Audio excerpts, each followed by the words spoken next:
my screen. What the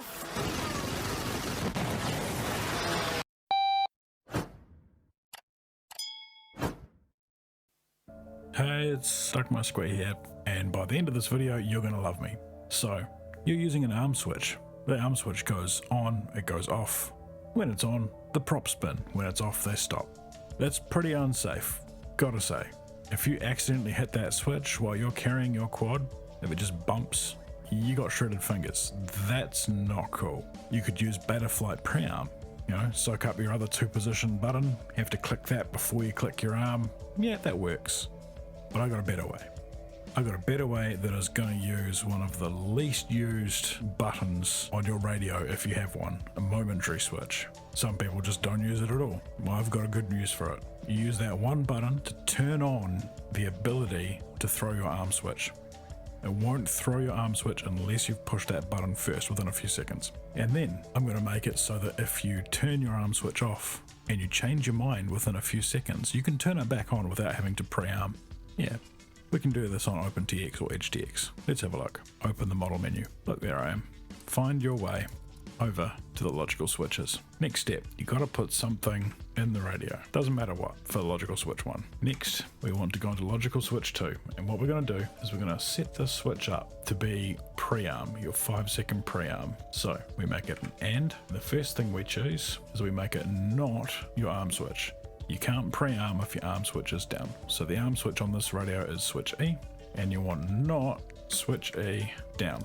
You want a momentary switch to be down. I'm going to choose switch H. There. And then you want to add a duration of 5 seconds. Why?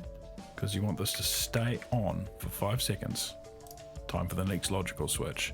So we'll go in on logical switch 3 here, and this is going to be another AND.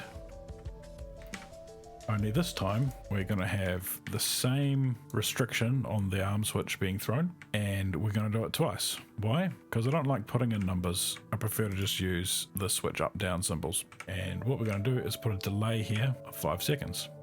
What does that do? When someone turns the arm switch off for 5 seconds, it will do nothing. Then this logical switch will turn on. So the switch gets thrown to disable our rearm. Next switch. This one is this one's the money shot. This is where we change it to a sticky switch, and this is for your rearm enable.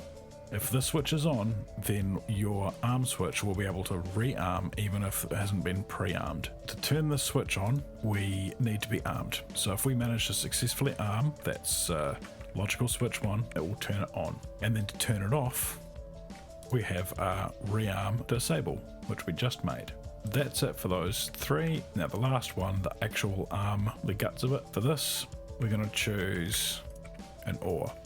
There. And the first thing that will let us arm is if logical switch 2, which is our pre-arm, is on.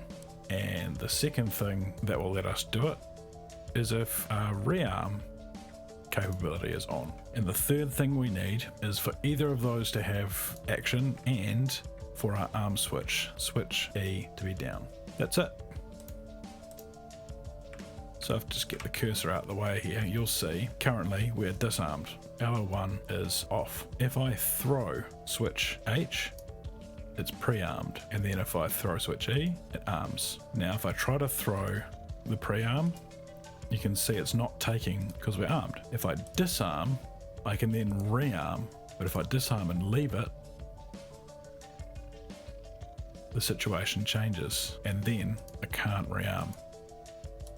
If I then pre-arm and arm, I stay armed. How do you like that?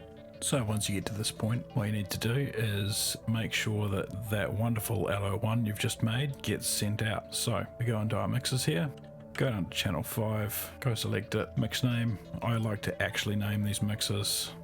I'm crazy. So we'll call it arm. There we go. All right, and the source, none of the above. The source is going to be LO1. Easy. That's it.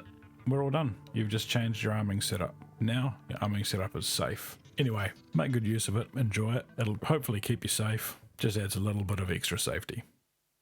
Safe flying.